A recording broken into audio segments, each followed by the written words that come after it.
Hi hello and welcome to my channel dear dear children. और आज हम पढ़ेंगे हमारा नेक्स्ट चैप्टर फ्रेंच रिवॉल्यूशन का, that is France abolishes monarchy and becomes a republic. लेकिन इससे पहले अगर आप लोगों ने मेरे दोनों वीडियो जो कि फ्रेंच रिवॉल्यूशन से रिलेटेड है नहीं देखा है तो डिस्क्रिप्शन बॉक्स में मैं लिंक दे रही हूँ, आप वहाँ से जाके देख सकते हो। ओके, और before we start this chapter थोड़ी बातें पीछे वाली बताना बहुत ज़रूरी है। जैसे कि हम लोगों ने क्या देखा था कि फ्रांस में क्या जब नेशनल असेंबली आता है तो वो अपना अलग से कॉन्स्टिट्यूशन बनाता है। ओके, और इस कॉन्स्टिट्यूशन को लुईस सिक्सटीन को भी एक्सेप्ट करना पड़ता है, जिस कॉन्स्टिट्यूशन के कारण उसका जो पावर है वो काफ़ी लिमिटेड हो जाता है। पहले क्या था, वो जो मन चाहे अपने हिसाब से डिसीजन देता था, लेकिन अब उसका पावर काफ़ी लिमिटेड हो जाता है और अब वो पहले जैसी मनमानियाँ नहीं कर सकता है। तो ये चीज़ें लुईस सिक्सटीन को पसंद नहीं आ रहा था। ठीक है, किसी को भी जब इसकी पावर को कट कर दिया जाता है, कम कर दिया जाता है, तो ये बातें उसको पसंद नहीं आती है। ओके, तो अंदर ही अंदर वो क्या प्लान बना रहा था, क्या चीज़ कर रहा था, हम इस चैप्टर में देखेंगे। साथ ही साथ लुईस सिक्सटीन आगे जाके क्या करते हैं, क्या उनका शासन रहता है या कोई नया राजा फिर से बनता है, ये सभी चीज़ें हम देखेंगे। ओके, चलिए देखते हैं। तो Louis sixteen secretly planned on overthrow of national assembly with king of Prussia and Austria. तो लुईस सिक्सटीन ने प्रशिया और ऑस्ट्रिया के किंग के साथ मिलके नेशनल असेंबली को जड़ से उखाड़ने का फैसला कर लिया था या प्लान बनाना शुरू कर दिया था। देखो, लुईस सिक्सटीन बहुत अच्छे तरह से जानते थे कि अगर नेशनल असेंबली ही नहीं रहेगा तो उसका बनाया हुआ कॉन्स्टिट्यूशन ही नहीं रहेगा, है ना। तो इससे क्या होगा कि वो फिर से हो सकता है सत्ता में चला आए और फिर से अपने रूल्स रेगुलेशन और फिर से एब्सोल्यूट मोनार्ची को एस्टैब्लिश कर सके। तो इसका साथ में प्रशिया और ऑस्ट्रिया के किंग भी दे रहे थे। ऑस्ट्रिया एक्चुअली आप कह सकते हो इसका ससुराल था लुईस सिक्सटीन का, क्योंकि ऑस्ट्रिया की जो रानी थी, मतलब लुईस सिक्सटीन की जो वाइफ थी, उसका जो मायका था वो ऑस्ट्रिया ही था। तो ऑब्वियसली ऑस्ट्रिया तो सपोर्ट करेगा ही। तो लुईस सिक्सटीन को सपोर्ट कर रहे थे प्रशिया, ऑस्ट्रिया, और इसके साथ साथ other neighbouring rulers also helped him. अच्छा, ये बात है कि बाकी रूलर्स भी हेल्प कर रहे थे। क्यों हेल्प कर रहे थे, इतने सारे लोग क्यों हेल्प कर रहे थे? जैसे हम कह रहे हैं कि ऑस्ट्रिया का तो चलो ठीक है, कुछ रिलेशन की वजह से हेल्प कर रहा था, लेकिन बाकी और नेबरिंग रूलर्स इसलिए हेल्प कर रहे थे क्योंकि क्या था कि उनको भी ये डर था कि जो चीज़ें फ्रांस में हुई है, कहीं ऐसा ना हो कि आगे चल के वो चीज़ें हमारे यहाँ भी दोहराई जाए, है ना। कहीं ऐसा ना हो कि हमारा भी पावर ख़त्म कर दिया जाए। तो इसलिए अपने राज्य को बचाने के लिए, ठीक है, वो लोग साथ दे रहे थे लुईस सिक्सटीन का। Okay, but before this could happen, लेकिन इससे पहले कि ये लोग कुछ एक्शन ले सकते, क्या हुआ, नेशनल असेंबली ने अपना एक्शन ले लिया। नेशनल असेंबली भी चुप बैठने वालों में से था नहीं, है ना। ये इनको लग रहा था कि हम ही प्लान बना रहे, पर नेशनल असेंबली के भी जो थी ना, प्लान्स बन रहे थे कुछ। तो नेशनल असेंबली ने क्या किया, declared war against Prussia and Austria on April 1792। अप्रैल 1792 को नेशनल असेंबली ने प्रशिया और ऑस्ट्रिया के खिलाफ वॉर डिक्लेयर कर दिया। ओके, तो जो इस वॉर में क्या होता है कि thousands of volunteers joint army, the song of Marseilles sung by volunteer from मार्सेल्स। तो वॉलंटियर्स कौन होते हैं? वॉलंटियर्स वो लोग होते हैं जो अपनी मर्जी से वॉर को ज्वाइन करते हैं। ओके, वो पर्सन जो अपनी मर्जी से जो काम करते हैं किसी चीज़ में, दे आर वॉलंटियर्स। तो अपनी मर्जी से बहुत सारे जो यूथ हैं उन्होंने आर्मी को ज्वाइन किया। और इन मार्सेल्स एक जगह है फ्रांस में जहाँ के वॉलंटियर्स ने सॉन्ग मार्सेल्स गाया, ठीक है। और ये जो मार्सेल्स जो सॉन्ग है, ये आगे चल के फ्रांस का नेशनल एंथम भी बनता है। ओके, एंड ये जो मार्सेल्स गाना है या पोएम है, that was written by poet Roger de Isle. Okay, now इस वॉर के बाद क्या होता है कि नेशनल असेंबली जीत जाती है, नेशनल असेंबली विन। एंड लेकिन ये जो रिवॉल्यूशन है, that further demanded greater political equality, that is voting right to weaker sections. तो अभी तक जितने भी जो नेशनल असेंबली आई, ठीक है, इसने पावर्स दिए, इसने इसने क्या किया था, एब्सोल्यूट मोनार्ची को ख़त्म किया। लेकिन जो राइट्स मिले वो राइट्स जो थे वो सिर्फ प्रॉस्परस सेक्शंस ऑफ सोसाइटी के लिए था, वीकर सेक्शंस ऑफ सोसाइटी को ध्यान में नहीं रखा गया, यानी पीजेंट्स, वर्कर्स, आर्टिशंस, इनके बारे में किसी से नहीं सोचा। तो इन लोगों को लगा कि भाई इस लड़ाई को यहाँ पे नहीं अंत होना चाहिए, ठीक है ना, हमको हमारा राइट मिलना चाहिए। ओके, तो इसलिए यहाँ पे लिखा है कि इस रिवॉल्यूशन ने further right on the basis of political equality, जाके वोटिंग राइट कम से कम इन लोगों ने मांगा कि कम से कम वीकर सेक्शन ऑफ सोसाइटी को राइट टू वोट मिले, है ना। राइट टू वोट किसको था, एक्टिव सिटीजन्स को था। ओके, तो इन लोगों को जो था पैसिव सिटीजन समझा जाता था, तो इनको वोटिंग का राइट भी नहीं था, आपने पढ़ा था पहले। ओके, तो इसकी वजह से क्या होता है, बहुत सारे छोटे छोटे पॉलिटिकल क्लब्स बनते हैं। ओके, ये पॉलिटिकल क्लब्स कौन बनाता है, वीकर सेक्शन ऑफ सोसाइटी के लोग। और इसमें से एक क्लब बहुत फेमस था जिसका नाम था जैकोबिन क्लब, जिसके बारे में हम डिटेल में पढ़ने वाले हैं। तो Jacobins club got its name from convent of Saint Jacob in Paris. इनको इनका नाम मिला था from convent of Saint Jacob in Paris.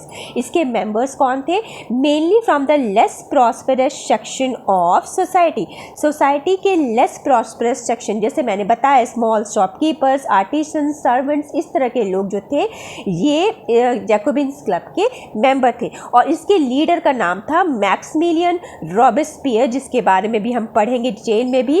और ये थे जैकोबिन्स क्लब के लीडर। और इन्होंने क्या किया था, एक ड्रेस कोड लागू किया था। ओके, इस ड्रेस कोड के मुताबिक जो लोग जैकोबिन्स क्लब के मेंबर बनते हैं उनको क्या पहनना होता था, लॉन्ग स्ट्राइप ट्राउजर्स, और साथ में they have to wear red cap. Okay, तो लॉन्ग स्ट्राइप ट्राउजर्स कैसे होते थे, let me show you. See इस तरह के स्ट्राइप बने रहते थे लॉन्ग स्ट्राइप ट्राउजर्स में। ओके, तो जो ट्राउजर्स होते थे, ओके, तो उनको इस तरह के ट्राउजर स्ट्राइप वाले पहनने पड़ते थे, और रेड कैप पहनना पड़ता था जो कि लिबर्टी और फ्रीडम को सिग्निफाई करता था। Okay, they were known as sansculottes. वो अपने आप को कहते थे, और क्यों उन्होंने अपने आप को ये नाम दिया था इसमें के मेंबर के लोगों ने, ठीक है, क्यों दिया था, क्योंकि सैनकुलेट्स का मतलब होता है दोस्त विथआउट नी ब्रीचेस, जो कि नी ब्रीचेस नहीं पहनते हैं। And what do you mean by knee breaches, knee breaches होता क्या है, सी क्या होता था, जो प्रॉस्पेरस सेक्शंस ऑफ सोसाइटी के लोग होते थे, यानी कि जो नॉबल्स होते थे, जो रिच पीपल होते थे, वो क्या करते थे, नी ब्रीचेस पहनते थे। अब ये नी ब्रीचेस क्या होता था, आपने देखा होगा समथिंग सिमिलर टू बूट होता है, जो एक काइंड ऑफ शूज़ होता है, बूट समझ लीजिए, शूज़ समझ लीजिए, जो कि आपका कहाँ तक जाता है, वो जाता है अप टू आपका नी तक, ठीक है, वो आपको नी तक, आपने देखा होगा पुराने इंग्लिश मूवीज़ में इस तरह की चीज़ों को। तो ये लोग उससे अलग दिखने के लिए अपने आप को सैनकुलेट्स बुलाते थे और अपना अलग ड्रेस कोड ये फॉलो करते थे। चलिए आगे बढ़। So now we see summer of 1792 को क्या होता है, ठीक है। तो Parisians were angered by short supply and high price of food. Okay, जो पेरिस के लोग थे उनको नाम दिया गया पेरिसियंस, दे वर कॉल्ड पेरिसियंस। और वो लोग बहुत गुस्सा थे क्योंकि फूड का सप्लाई बहुत कम था और प्राइस जो था बहुत हाई था, यानी अनाज जो था वो बहुत कम मात्रा में जो था वो पैदा हो रहा था, और लोगों को इसलिए कम मात्रा में सप्लाई हो पा रहा था। और लेकिन इन लोगों ने क्या किया था कि प्राइजेस काफ़ी हाई रखे हुए थे। तो 10 अगस्त को एक 10 अगस्त 1792, इन लोगों के लिए समर हमेशा ही बेकार रहा है ना। 10 अगस्त 1792 को एक घटना होती है कि जो लोग होते हैं क्या करते हैं, storm the palace of the Tuileries, massacred the king's guards, held king himself as hostage for several hours and imprisoned royal family।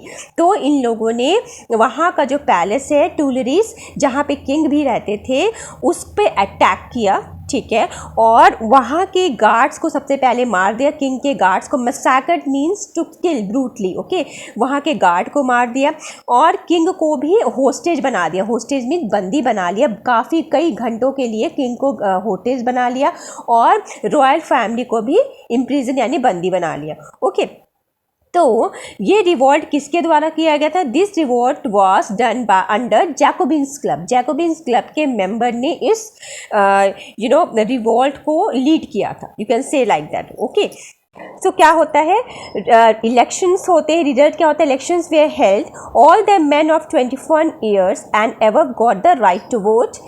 ठीक है, जितने भी लोग थे 21 ईयर्स के एवर, ठीक है, जितने भी लोग थे, ठीक है, पहले उसमें कंडीशंस था, पर अब था कि जितने भी मैन थे 21 ईयर्स के एवर उनको वोट करने का राइट था। अभी भी वुमेन को किसी तरह का कोई राइट नहीं मिला था।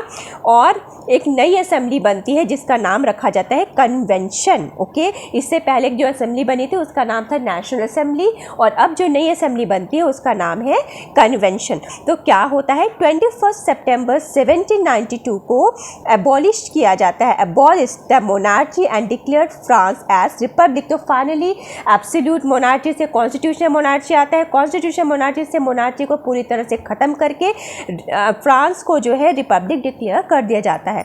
सो Louis 16 was sentence to death, that is treason, और लुइस 16 को भी उसका अंजाम मिल जाता है, यानी उसको भी मौत की सज़ा मिल जाती है। Okay, so on 21st January 1793 he was executed publicly at the De Lat Concord। तो इस दिन इसको पब्लिकली लुइस 16 को क्या कर दिया जाता है, मार दिया जाता है, एक्सिक्यूट कर दिया जाता है। Okay, so rain of terror बहुत ही इंपॉर्टेंट टॉपिक है, रेन ऑफ टेरर। तो ये रेन ऑफ टेरर ये किसके कारण हुआ था? रॉबस्पियर के कारण। ठीक है, मैक्सिमिलियन रॉबस्पियर जो कि जैकोबिन्स क्लब के लीडर थे। ओके, तो ये रेन ऑफ टेरर का पीरियड था, पीरियड बिटवीन 1793 टू 1794। 1793 में क्या हुआ था, 1793 में राजा को यानी कि लुइस 16 को एक्सिक्यूट कर दिया गया था। उसके बाद का समय है जब आता है रेन ऑफ टेरर। लोगों को लगा था भैया अब सब कुछ सही हो जाएगा, पर कुछ उल्टी चीज़ें होती हैं। क्या होता है, policy of severe control and punishment. जो रॉबस्पियर आता है तो उसने क्या लागू किया, policy of severe control and punishment. ठीक है, यानी जो लोग people who way enemies of Republic, जो रिपब्लिक के एनिमीज थे, जो लोग रिपब्लिक को नहीं मान रहे थे, ठीक है, जैसे कि कौन लोग नहीं मान रहे थे, जैसे कि nobles, clergy, members of other political parties, even of his own party, इनको जो लोग नहीं मान रहे थे, जो उसके अकॉर्डिंग काम नहीं कर रहे थे, वेयर अरेस्टेड, उनको अरेस्ट कर लिया जाता था, इम्प्रिजन, जेल में डाल दिया जाता था, and then tried by a revolutionary tribunal, और फिर उस पर एक रिवॉल्यूशनरी ट्राइब्यूनल चलता था। ओके, और अगर वो गिल्टी पाए जाते थे उसमें तो क्या किया जाता था, उनको गुलेटिनाइज कर दिया जाता था। एक डिवाइस था गुलेटिन। ओके, गुलेटिन देखो इस तरह का था, 2 पोल्स होते थे और बीच में ब्लेड होता था। ठीक है, और यहाँ पे सर रखा जाता था जिसको काटना रहता था, जिसके सर को यहाँ पे सर रखा जाता था, और ये जो ब्लेड है जब काटने के लिए छोड़ा जाता था तो ये ब्लेड यहाँ से सरक के यहाँ खटाक से ये सर यहाँ पे आके काट देता था। ओके, तो इस गुलेटिन पे रख के लोगों को एक्सिक्यूट कर दिया जाता था, मार दिया जाता था, और इस गुलेटिन नाम को इन्वेंट किया था डॉक्टर गुलेटिन ने। ओके, और इन्हीं के नाम पे डिवाइस का नाम आया था। आगे बढ़ते हैं। Changes brought by Robespierre. Robespierre ने क्या क्या बदलाव लाया था, क्या क्या चेंजेस किए थे अपने रूल में। तो maximum ceiling on wages and prices, meat and bread were ration. ठीक है, तो वेजेस एंड प्राइसेस पे मैक्सिमम सेलिंग कर दी गई थी, और मीट और ब्रेड को भी राशन कर दिया गया था। ठीक है, force selling of food grains. देखो पीजेंट्स को ज़बरदस्ती अपने फूड ग्रेन्स को सेल करना पड़ता था टू सिटीज़, और क्या होता था, सिर्फ उनको सेल ही नहीं करना पड़ता था, प्राइसेस भी फिक्स कर देगी, यानी गवर्नमेंट ने एक फिक्स प्राइस कर दिया था फूड ग्रेन्स का, उसी प्राइस पे उनको अपना फूड ग्रेन्स सेल करना पड़ता था। ओके, थर्ड क्या चीज़ था, प्रमोशन ऑफ इक्वालिटी। तो वो ये लोगों ने इक्वालिटी को प्रमोट किया instead of traditional monsieur and madam. तो मॉन्सियोर और मैडम के बदले सिटीजन वर्ड को लाया गया। ठीक है, पहले क्या था कि जो मेल थे उनके लिए मॉन्सियर, जो कि जिसको मतलब है सर, और फीमेल्स के लिए मैडम का यूज़ किया जाता था। पर इन्होंने इक्वालिटी दिखाने के लिए, इक्वालिटी प्रमोट करने के लिए सिटीजन या सिटोयन जो भी आप कह सकते हैं, इसको लागू किया। ओके, और churches were shut down. These people were completely against the churches. इनको चर्चेस से बहुत ज़्यादा, एक तरह से कहते हैं ना खुन्नस, बहुत ज़्यादा इनको खुन्नस थी। इनको बिल्कुल चर्चेस पसंद नहीं थे, तो चर्चेस को बिल्कुल शट डाउन कर दिया गया। And they were converted to barrack and offices. Churches को बैरक्स और ऑफिसेस में कन्वर्ट कर दिया गया। तो ये चार मेजर चेंजेस जो है रॉबर्टस्पियर की सरकार लेके आती है। लेकिन इस सब के कारण क्या होता है, रॉबर्टस्पियर के अपने लोग भी उसके बहुत खिलाफ हो जाते हैं। ठीक है, उसके कुछ पॉलिसीज ऐसी थी जिसकी वजह से उसके सपोर्टर्स भी उसके अगेंस्ट हो जाते हैं। ओके, आगे बढ़। तो फाइनली क्या होता है, रॉबर्टस्पियर वॉज कन्विक्टेड बाय कोर्ट इन जुलाई 1794। तो रॉबर्टस्पियर को कन्विक्ट मान लिया जाता है कोर्ट की तरफ से। इन जुलाई 1794 को उसको अरेस्ट कर लिया जाता है और फिर उसको बुलेटिनाइज कर दिया जाता है दूसरे दिन में, sent to bulletin on the next day, जहाँ पे उसको बुलेटिन से मार दिया जाता है। तो this comes the end of rain of terror. तो अगर आपको मेरा एक्सप्लेनेशन पसंद आया हो बच्चों, चैनल को सब्सक्राइब नहीं किया हो तो सब्सक्राइब कीजिए, लाइक का बटन जरूर दबाइएगा और शेयर करिएगा मैक्स में।